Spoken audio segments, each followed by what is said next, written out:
Baiklah, kita masih lagi melihat kursus Construction Project Management. Tapi kali ini kita nak melihat aspek yang lain daripada apa yang kita bincangkan sebelum ini, yang mana ia berkaitan dengan scheduling, ya, berkaitan dengan scheduling. Let me refresh all of you. Manajemen antara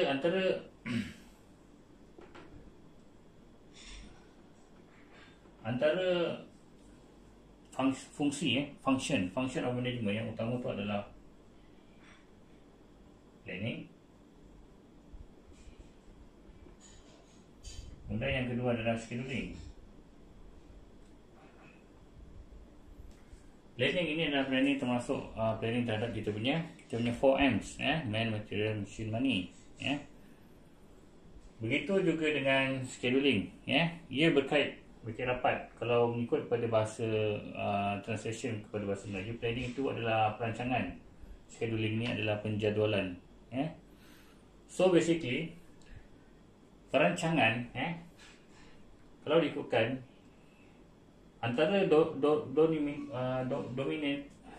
antara indikator yang utama yang kita gunakan di sini, planning and scheduling itu adalah masa, yang telah seperti yang telah kita bincangkan sebelum ini, ya. Masa selain daripada sequence, ya.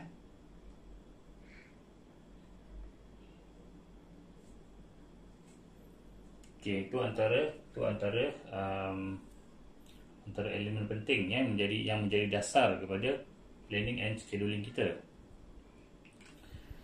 So seperti yang telah saya explain, ya, planning antara tools yang biasa kita gunakan tu kita namakan dia sebagai WBS. WBS tu adalah work breakdown structure, ya.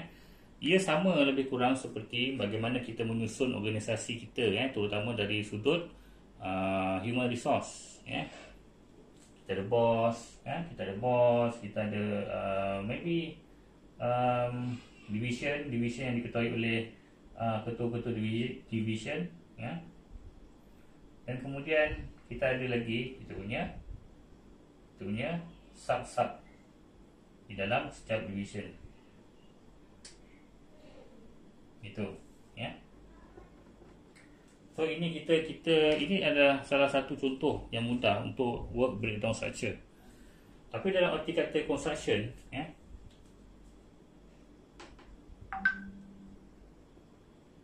dalam arti kata construction, bila dinamakan sebagai work, ya, ini adalah work, maka kita pecahkan planning kita itu kebiasaannya kepada kerja, ya, pada kerja. Say for example, yang paling mudah, kita start dengan apabila kita katakanlah kita ambil fasa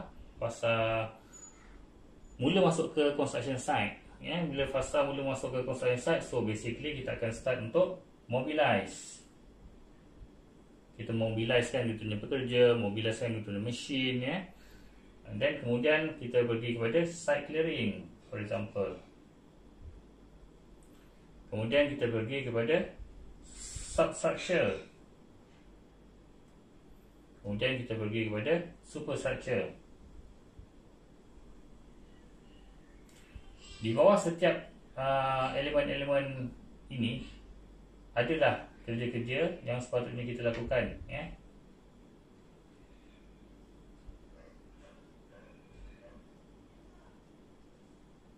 Dan sebagainya.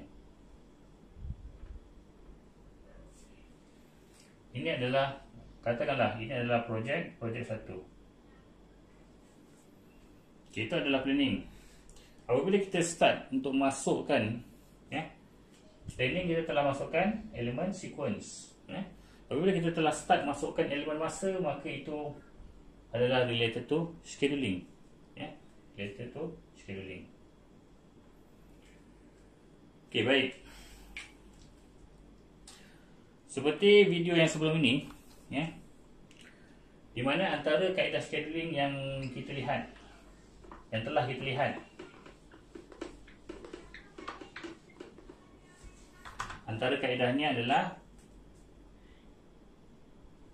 bar chart. Kita telah discuss on bar chart, yang mana bar chart itu adalah ataupun Gantt chart, nama lain dia adalah Gantt chart, yang mana itu adalah satu carta yang mudah untuk difahami, dan mempunyai info-info asas, info-info asas berkaitan dengan penjadualan, yang mana ada masa di situ, untuk setiap aktiviti kita ada masa, For example, di sini baca kita ada baca kita macam ni, mudah difahami, mudah difahami.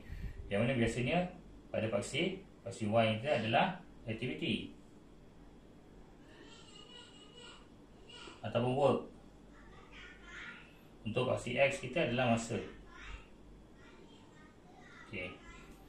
Kemudian apabila kita masukkan lagi info-info yang lain selain daripada masa di sini, maka bar chart kita bertambah kompleks, rumit sedikit.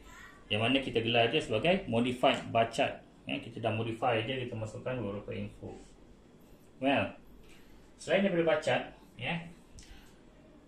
terdapat beberapa kekurangan bar chart ni, di mana info yang diberikan tu agak surface, agak tak banyak, dan kemudian agak sukar untuk kita tahu mana satu aktiviti yang penting yang mana kita tak dapat nak lewatkan, ataupun aktiviti yang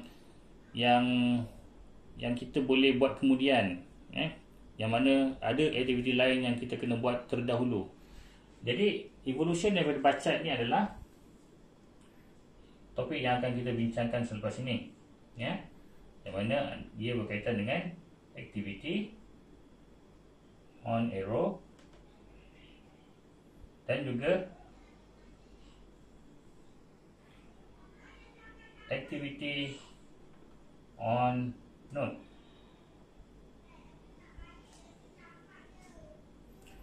Untuk activity on arrow, biasanya memang kita gelar di activity on arrow, iaitu kita short formnya adalah AOA. Untuk activity on node ada juga yang menggelarnya sebagai precedence diagram method.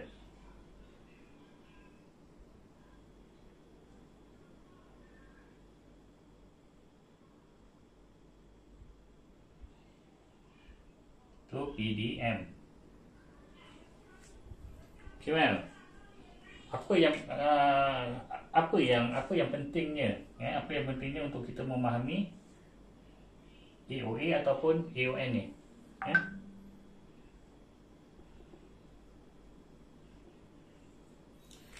ini kerana berdasarkan kepada knowledge yang ada untuk AOA dan AON ni, ia telah menjadi dasar, ia telah menjadi dasar kepada evolusi penjadualan, ia telah evolve selaras dengan teknologi.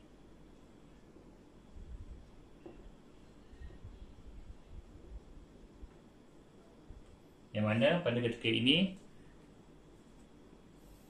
asas untuk AOA ataupun AON ni telah jadi software ataupun telah menjadi perisian yang mungkin ramai yang tahu. Antaranya adalah Microsoft Project, Primavera,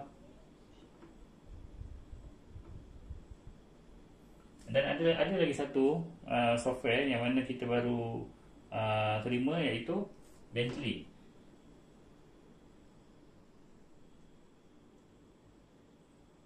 Bukan Bentley kereta, tetapi Bentley System, Bentley System, yang mana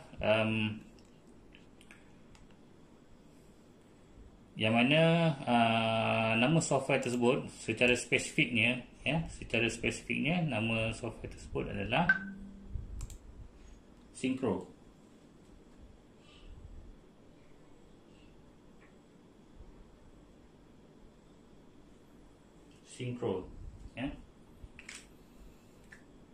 Okey, jadi untuk subtopik yang pertama kita akan fokus kepada activity on arrow. Kemudian barulah kita melihat activity on node. Baiklah, yang pertama kita melihat activity on arrow, activity on arrow. Activity on arrow ni adalah satu kaedah penjadualan di mana ada rajah yang kita gunakan, ada rajah yang kita gunakan untuk simplify bagaimana penjadualan itu dibuat. Untuk activity on arrow, diagram ni adalah ia mempunyai node dalam bentuk bulatan, kemudian dia ada arrow, dan kemudian dia akan bersambung dengan node yang seterusnya. Disebabkan title ni adalah activity on arrow, ia bermaksud bahawa nama aktiviti ataupun nama kerja itu akan berada di atas arrow. For example, activity A. Activity A. Dan kemudian di bawah activity A biasanya kita akan tuliskan berapa duration ataupun tempoh untuk menyiapkan activity A. For example, kita akan tulis DUR duration sama dengan 5 hari. Okay, well, bagaimana pula dengan node yang ada di sini? Kebiasaannya node yang ada di situ kita bagikan kepada beberapa bahagian yang general, Caranya adalah 3 bahagian yang umum. 3 bahagian yang umum.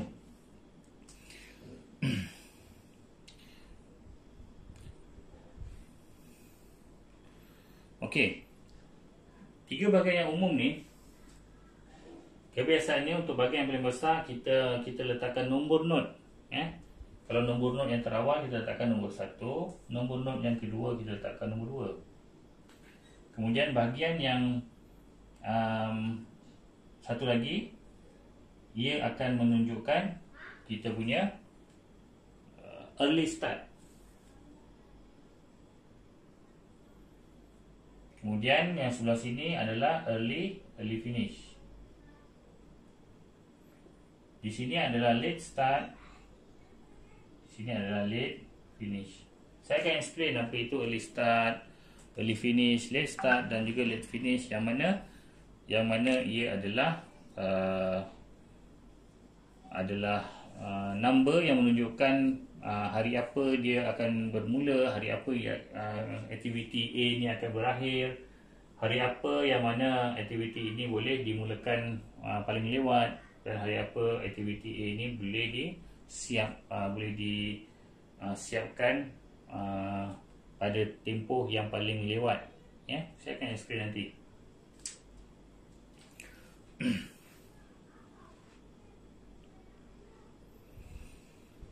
Okey, baiklah.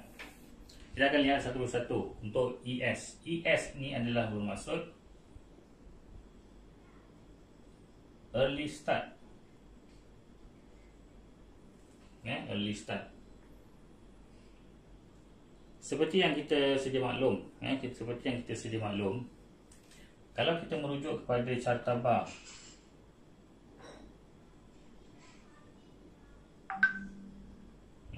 jika kita merujuk kepada carta bar, katakanlah kita ada 2 bar.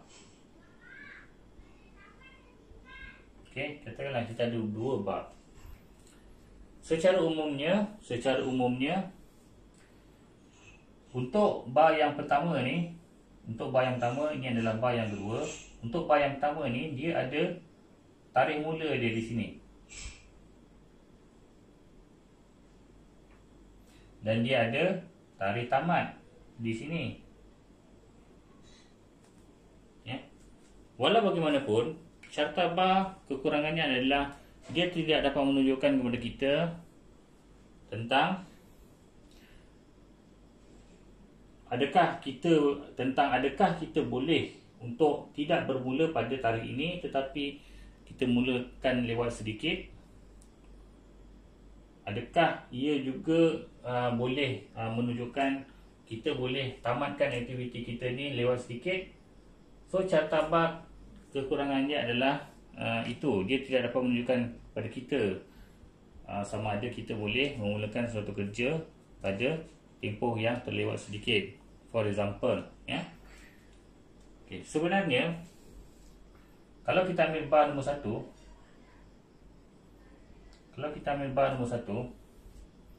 katakanlah ini adalah hari pertama. Ini adalah hari kedua. Ini adalah hari yang ketiga, ya. Kalau kita ikut kepada, kalau secara idealnya, kita akan pastikan kerja kita kerja untuk aktiviti 1 ni akan bermula pada hari yang pertama dan berakhir pada hari yang ketiga.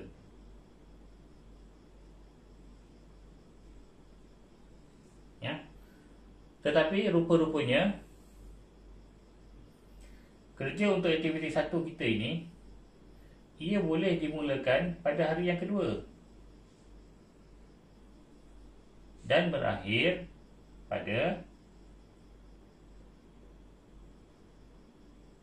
hari yang keempat.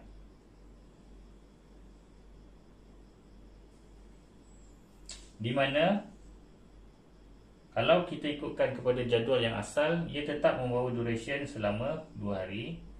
Kalau kita anjakkan dia tetap akan mengambil duration selama 2 hari. Ya. Kita anjakkan saja, anjakkan tarikh mula dan tarikh tamat kita tanpa mengubah duration, masa. Daripada hari yang pertama hingga hari yang ketiga kepada hari yang kedua hingga hari keempat. Well, jadi di situ menunjukkan bahawa untuk hari yang pertama ni adalah early start. Masa permulaan yang paling awal kita boleh lakukan. Kalau dia start pada hari yang pertama, maka dia akan habis pada hari yang ketiga. Jadi ia digelar sebagai early finish. Okey, itu adalah early finish.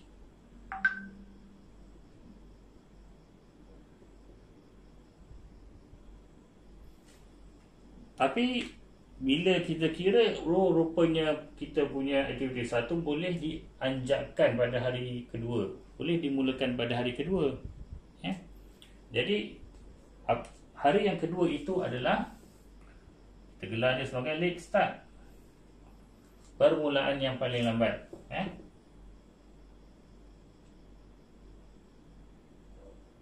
Late start.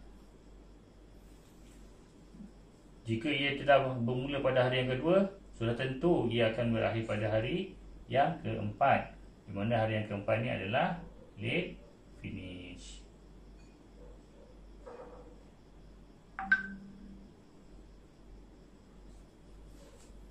Okey, itu adalah maksud early start, early finish, late start dan juga late finish. Jadi, pemahaman ini dibawa masuk ke dalam note, di mana note yang pertama dia ada early start dan juga dia ada late start. Note yang kedua dia ada early finish dan juga late finish, ya.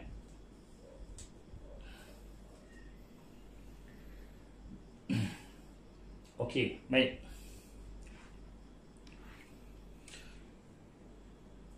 Jika anda refresh kembali apa yang telah kita bincangkan pada video sebelum ni, ya, pemahaman tentang bagaimana masa bermula dan masa berakhir juga penting, ya. Pemahaman itu juga penting. Say for example, bagaimana kita definisikan bahawa satu hari itu berada dalam jadual, ya. Jika mengikut kepada penjadualan, ya, sistem penjadualan,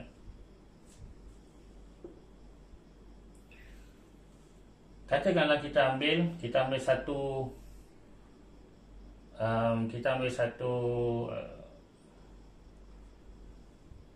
contoh untuk sehari.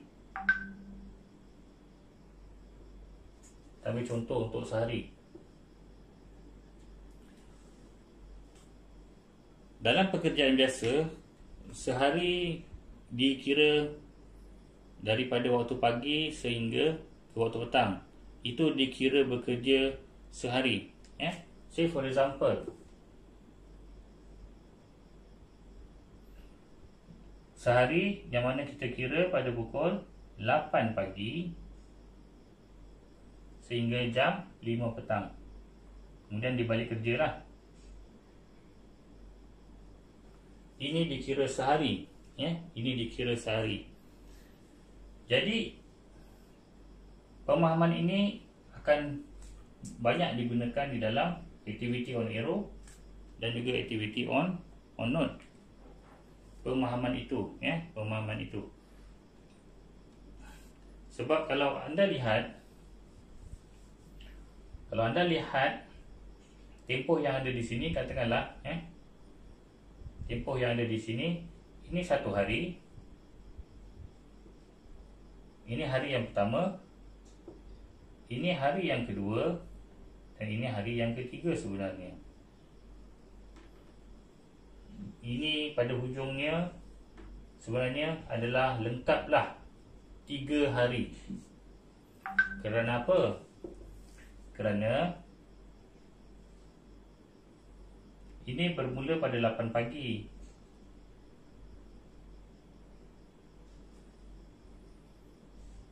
Dan kemudian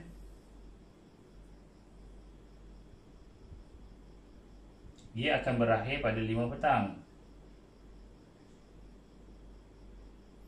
Dan terus disambung dengan 8 pagi. Begitu juga dengan di sini. Ia pada hari yang kedua dia akan berakhir pada pukul 5 petang. Iaitu bersamaan dengan 8 pagi pada hari keesokannya. Begitu juga dengan di sini. Ia akan berakhir, hari yang ketiga akan berakhir pada jam 5 petang. Tetapi ia menunjukkan juga bahawa hari yang seterusnya pada senggatan yang sama adalah jam 8 pagi.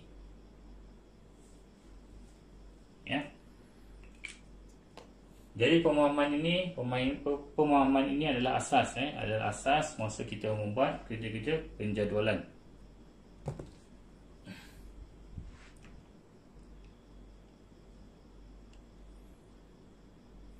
Okey, baiklah.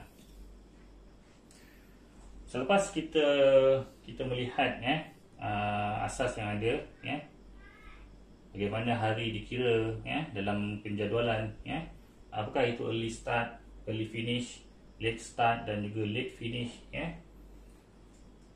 kita melihat juga kepada terma-terma yang biasa dirujuk sewaktu membuat aktiviti penjadualan.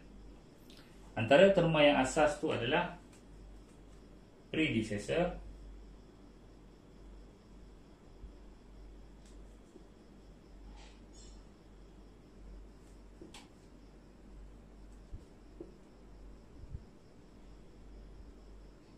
dan juga successor.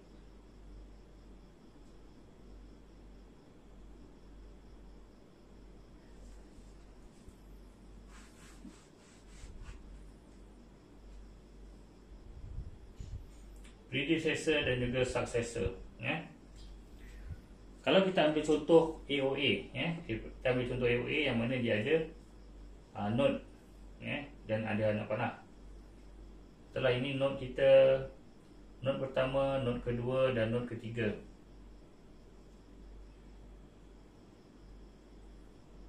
Dan node kita dibagi kepada beberapa bahagian yang asas. Ini adalah aktiviti A, ini adalah aktiviti B. Bagi aktiviti B, kalau kita fokus kepada ini, bagi aktiviti B, aktiviti sebelum dia adalah aktiviti A. Sebab kita mengikut kepada anak panah, di mana A datang dulu, kemudian baru B. Jadi bagi B, bagi B, A ini adalah dia punya predecessor. Dia punya predecessor bagi B. A ini adalah predecessor dia, iaitu yang sebelum, aktiviti yang sebelum. Tetapi bagi A, B ni adalah successor kepada aktiviti A, yang mana B ni adalah aktiviti yang selepas dia, ya. Jadi kita perlu melihat perkara ini daripada konteks aktiviti mana yang kita maksudkan, ya. Kalau kita melihat daripada konteks aktiviti B, secara jelas bahawa aktiviti A ni adalah predecessor kepada aktiviti B, iaitu aktiviti sebelum B. Kalau kita melihat pada konteks aktiviti A, maka aktiviti B ni adalah successor, ya, successor ataupun aktiviti selepas daripada aktiviti A, ya. Selepas aktiviti A, kita ada aktiviti B, yang mana aktiviti B adalah successor kepada aktiviti A. Pemahaman ini adalah penting, ya. Pemahaman ini adalah penting kerana apabila kita membuat penjadualan, kita akan bermain dengan, sekali lagi saya highlightkan, kita bermain dengan sequence.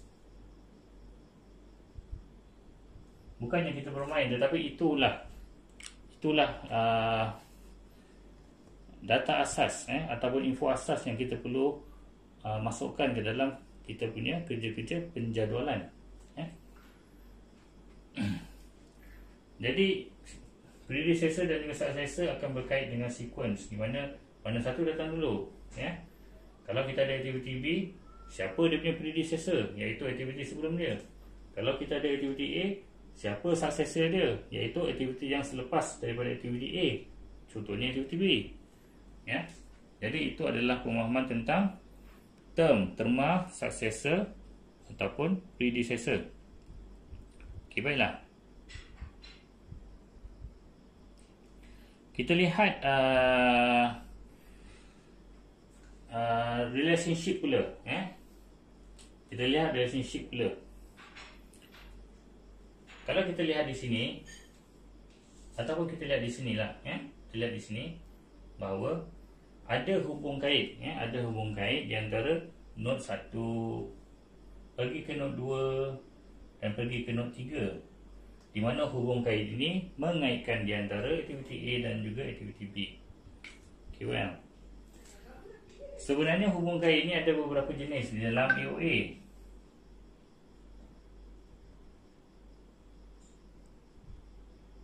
Ya. Jika anda merujuk kepada nota yang telah diberikan, ya,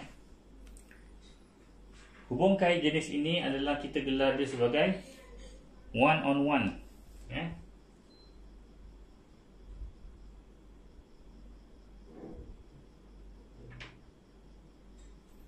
Satu dengan satu, ya. Satu node dengan satu node yang menyambungkan dua aktiviti. Ini adalah one on one. Satu node dengan satu node dengan satu node yang menyambungkan antara aktiviti A dan aktiviti B. Itu adalah hubung kait yang pertama. Yang kedua, ya, untuk AOA, kita boleh ada one to many, ya.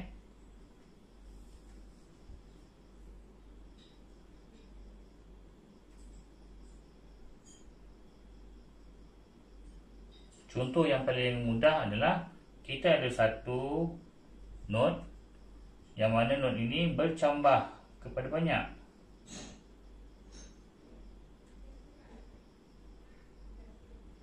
One to many.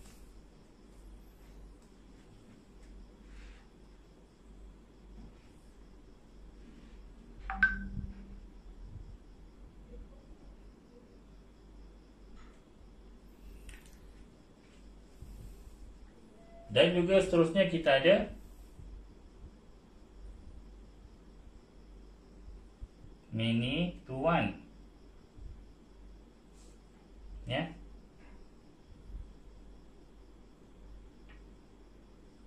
Seperti ini.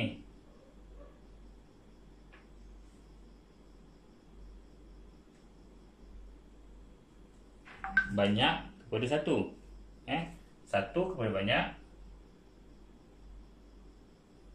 banyak kepada satu. Dan yang akhir sekali adalah kita ada many to many, many to many.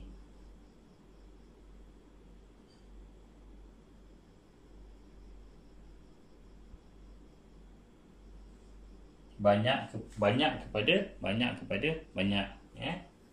Di mana kita ada satu not di tengah dan kemudian ia bercambah di sebelah kanan.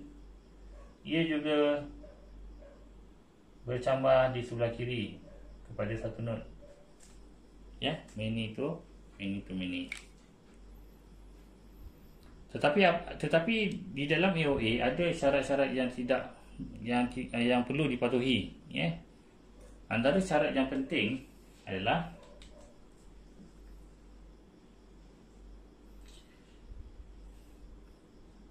tidak boleh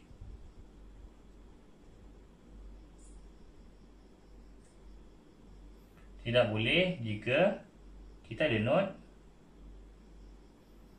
dan kita ada anak panah yang pergi ke not ini serentak. Itu adalah benda yang tidak boleh.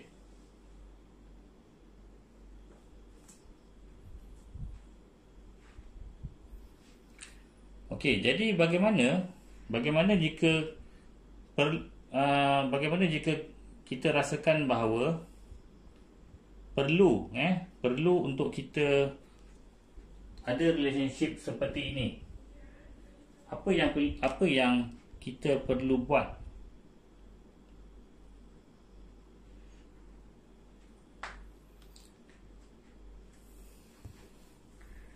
Jadi antara kaedah yang kita boleh buat adalah supaya ia tidak berlaku garisan anak panah yang selari daripada satu not ke satu not yang lain. Apa yang kita boleh buat antaranya adalah kita wujudkan dummy activity.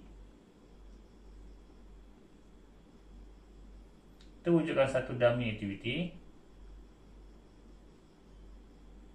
yang mana ia akan patah balik ke sini dengan titik-titik, ya.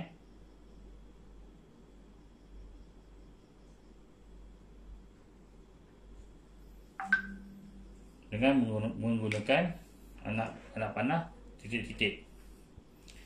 Ada contoh yang diberikan, seperti dalam muka surat 15 yang ada pada nota kamu, di mana dummy activity itu diwujudkan, ya. Perlu diingat bahawa dummy activity tidak mempunyai duration. Duration untuk dummy activity always 0. Always 0.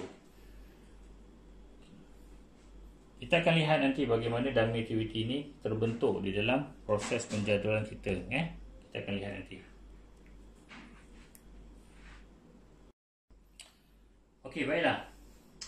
Kita lihat contoh bagaimana activity on arrow ini. Activity on arrow ini kita sambung antara note-note yang berkaitan dengan activity, ya. Di mana contoh ini adalah sama seperti contoh yang ada pada muka surat 13 dalam nota berkaitan dengan activity on arrow, ya.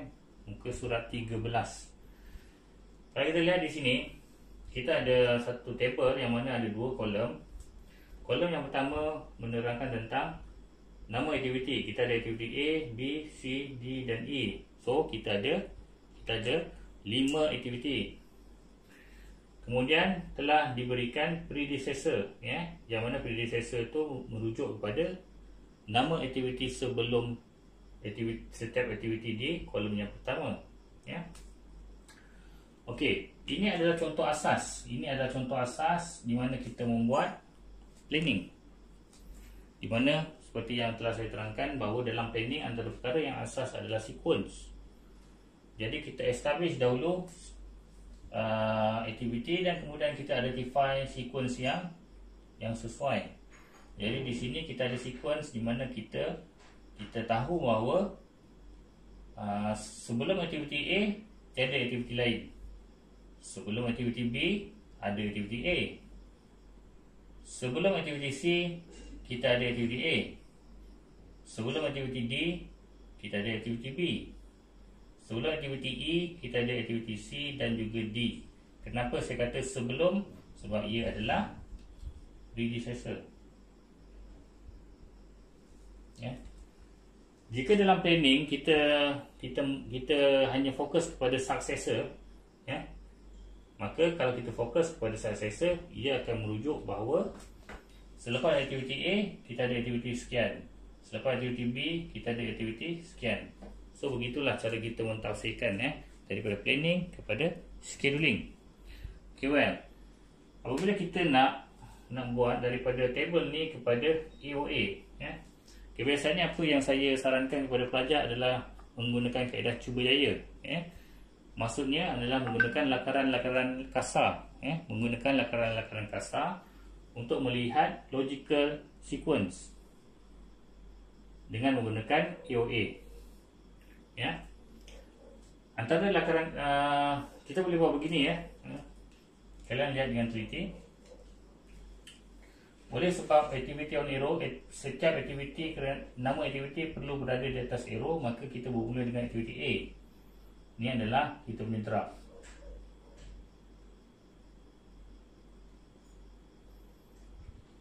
Pada note pertama, aktiviti A pergi pada note kedua. Dia akan mewakili aktiviti A. Predecessor untuk aktiviti A tak ada. Jadi dia tak ada aktiviti sebelumnya. Okay, kita lihat aktiviti B. Predecessor untuk aktiviti B adalah A. Jadi maksudnya B itu kena berada selepas A. Note yang lain.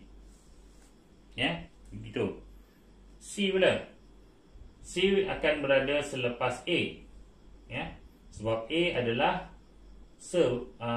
predecessor ataupun aktiviti sebelum C. Jadi C kita begini. Ia akan maintainkan apa yang ada di dalam table ni. C selepas A sebelum C. A sebelum C. Sebab dia predecessor. Okay, how about activity D? Sebelum D kita ada B. Sebelum D kita ada B. Betul? Sebelum D kita ada predecessor B. Bagaimana pula dengan aktiviti E? Sebelum E kita ada C dan juga kita ada D. Jadi maksudnya adalah sebelum E kita ada C dan juga kita ada D. Kebiasaannya bila berada di pengakhiran begini, kita tahu bahawa E perlu diwakili oleh satu anak panah dia sendiri. Jadi apa yang saya sarankan kepada pelajar, buat je E tu. Buat je E tu. Tetapi kita tahu bahawa sebelum E ada C dan sebelum E kena ada D. Sebelum E kena ada C, sebelum E kena ada D. Jadi barulah draft kita ni akan kita rombak kembali. Sebelum E kena ada D, sebelum E kena ada C.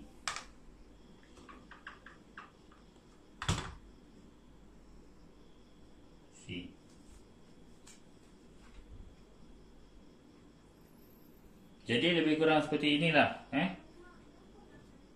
diagram untuk AOA kita.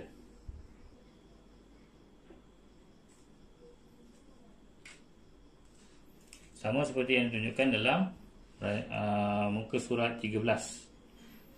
Diagram yang ringkas. Diagram yang ringkas. Anda boleh letakkan saja nombor-nombor note ini bergantung kepada anda. Boleh ber 1, 2, 3, 4 dan 5.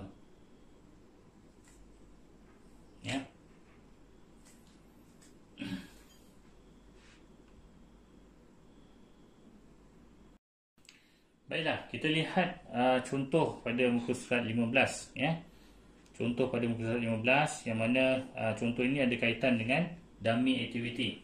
Dummy activity. Gunakan konsep yang sama seperti yang telah saya tunjukkan sebelum ni. Dalam planning kita plan bahawa kita ada 4 aktiviti A, B, C dan D. Dan dalam planning kita buat WBS, Work Breakdown Structure. Kita dan kita melihat kepada sequence, kita nampak bahawa ada predecessor yang yang berkaitan dengan aktiviti yang telah kita senaraikan pada kolom yang pertama. Kalau dalam contoh kalian di dalam nota, ia menggunakan depends. Di sini dia tidak menggunakan predecessor, tetapi dia gunakan term depends. So depends tu sama juga maksud dengan predecessor.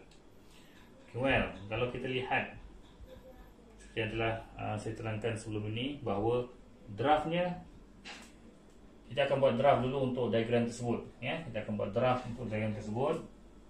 Kita ada 4 aktiviti, so kita mulakan daripada aktiviti yang terawal, A, ya. Jika AOA, maka kita ada note, kita ada arrow, dan aktiviti A berada di, nama aktiviti A berada di atas arrow. Predecessor untuk A tak ada, kosong. Pergi ke aktiviti B. Aktiviti B, kita buat arrow dan kita namakan ini sebagai B. Predecessor untuk B pun tiada, tiada. Okay, well, kita kekalkan draft kita. Kemudian aktiviti C, predecessor dia adalah A. Okay, jadi maksudnya selepas A kita ada C. Okay, selesai. Kemudian kita pergi kepada D, aktiviti yang terakhir, iaitu D ini sebelumnya ada A dan juga ada B. So seperti yang telah saya maklumkan sebelum ini, kita buat saja arrow untuk aktiviti D.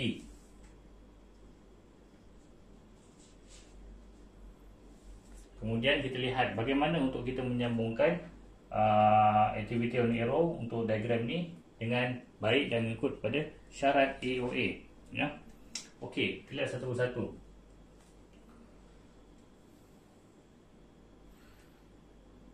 Sebelum D ada A, ya. Sebelum D ada A. Sebelum dia ada A, mungkin dia macam ni.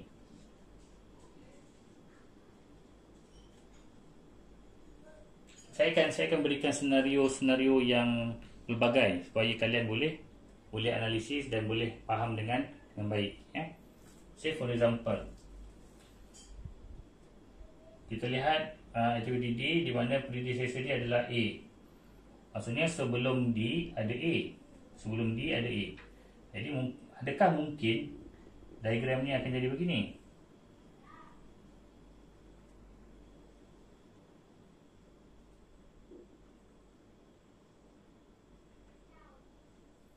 Kalau diagram dia begini, betul lah. Sebelum D ada A.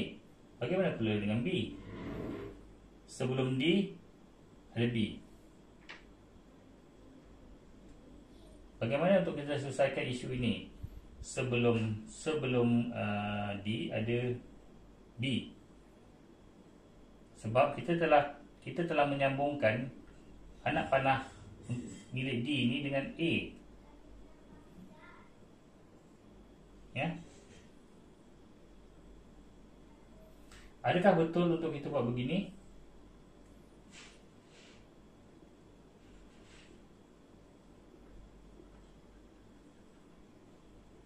Kalau kita nak menyelesaikan isu sebelum D ada B, bolehkah kita buat begini?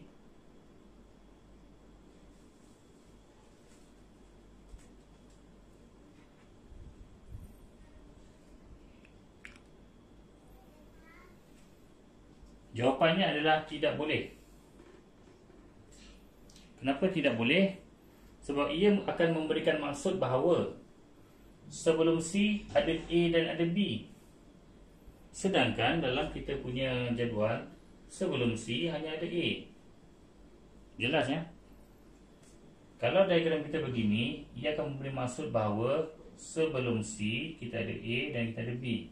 Walhal dalam kita punya jadual yang datang daripada hasil planning kita, sebelum C cuma ada A saja.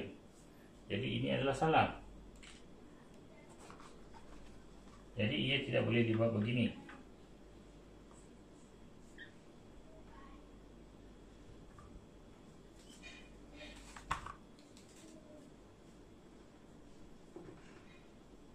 Kita patah balik pada diagram yang sebelum ini, yang mana B itu tiada kaitan.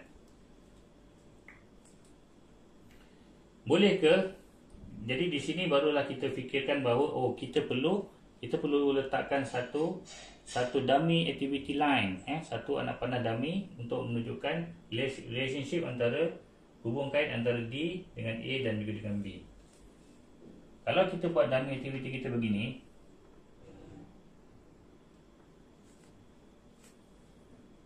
kalau kita buat dummy activity kita begitu, adakah ia betul? Kalau diikutkan bahawa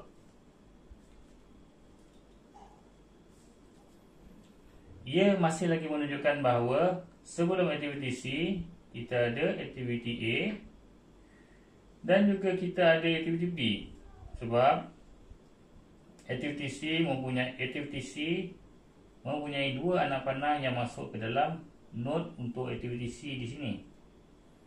Jadi ini memberi maksud bahawa sebelum aktiviti C ada aktiviti A dan sebelum aktiviti C kita ada aktiviti B. Jadi tidak boleh, sebab apa? Sebelum aktiviti C cuma ada aktiviti A. Jadi ini salah. Jadi draft kita akan berbalik kepada gambar rajah yang asal tadi.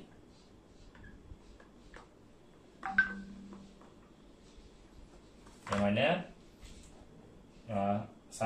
sehinggalah ke aktiviti C, A, B, C, ia betul. Kemudian aktiviti D, kita buat dia begini balik. Kembali kepada yang asal draft kita. So kita cuba sambungkan dia dengan menggunakan pendekatan yang lain, Okay, kita lihat lebih. Sebelum aktiviti D kita ada aktiviti B. Maksudnya sebelum D kita ada B. Bagaimana kalau kita buang node di sini dan kita sambungkan dia terus?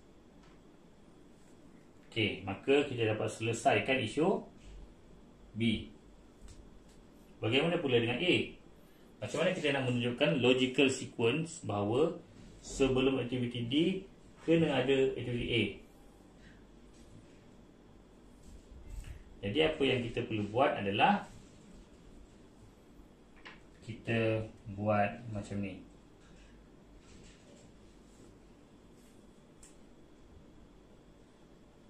Boleh ke kita punya anak panah kita begini? Anak panah yang tiada garis putus-putus, boleh ke? Kalau anak panah ia begini, ia menunjukkan bahawa sebelum aktiviti D ada aktiviti A dan juga sebelum aktiviti D ada aktiviti B. Kalau merujuk kepada tabel ini, betul lah, sebelum aktiviti D kita ada aktiviti A dan sebelum aktiviti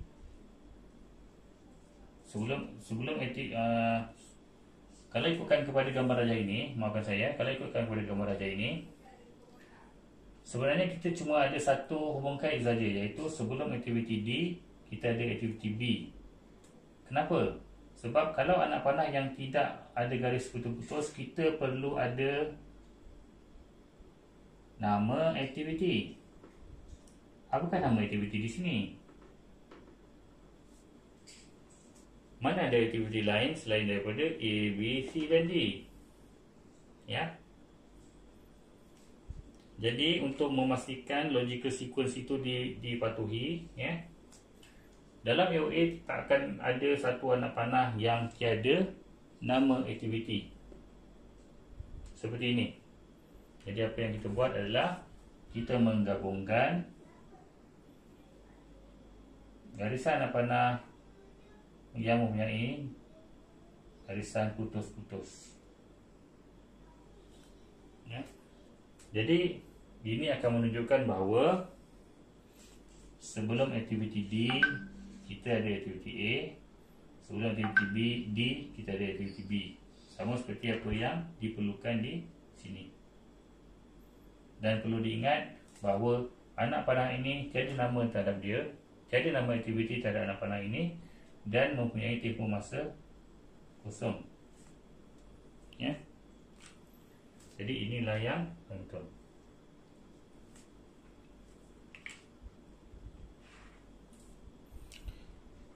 Dan garisan anak panah garis putus-putus ini adalah dummy activity, ya. That is dummy activity. Baiklah, jika kalian melihat kepada nota pada muka surat 18, example 1, example 1,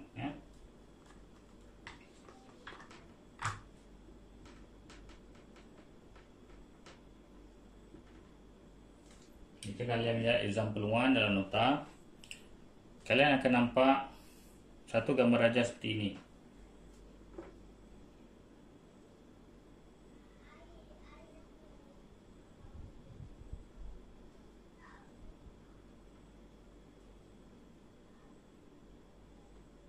Kalian akan nampak gambar raja seperti ini.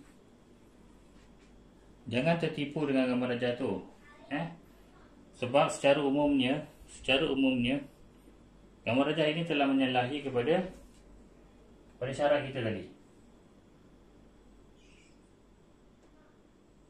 Antara syarat utama adalah kita tak boleh buat aktiviti yang ada dua kemasukan selari.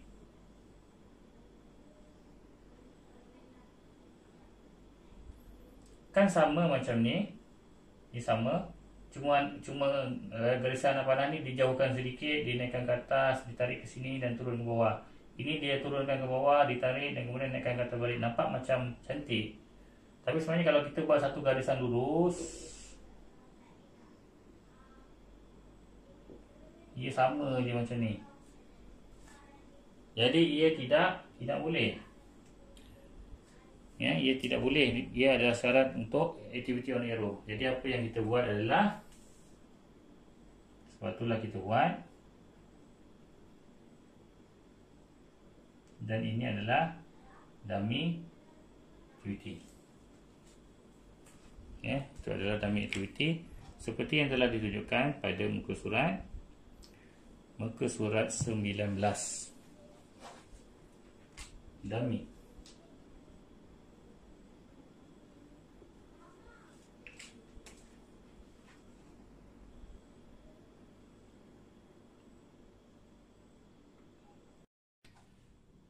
Baiklah, kita teruskan kepada example yang seterusnya, seperti yang dalam nota, di mana kita pergi kepada example 2 seperti yang tertera di dalam slide nombor 23.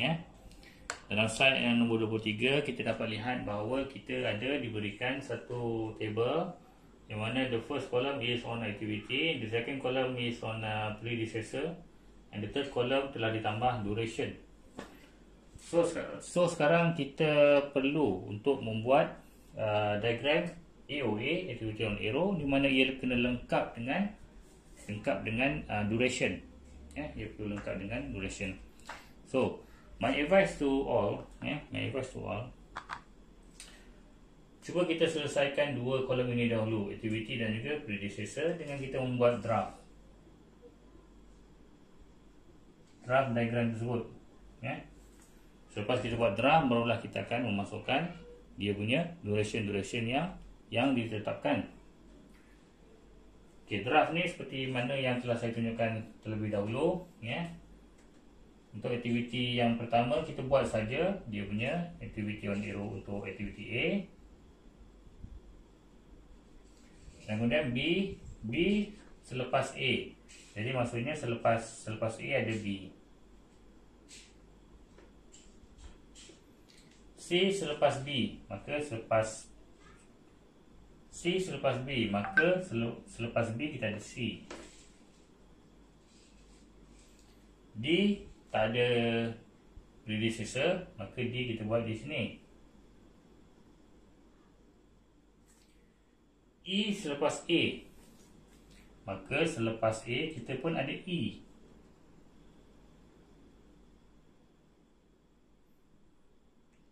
Sebelum E adalah A.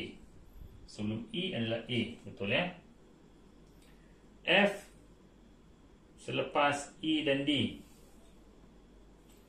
Maksudnya kita ada F. Kalau kita tak pasti, kalau kita ada jumpa keadaan yang mana kita tak pasti bagaimana kita nak sambungkan, kita keluarkan saja aktiviti F ni bersendirian. Katakanlah ini F. Jadi cuba kita sambungkan dengan E dan juga dengan D. F dia kata F selepas D, selepas D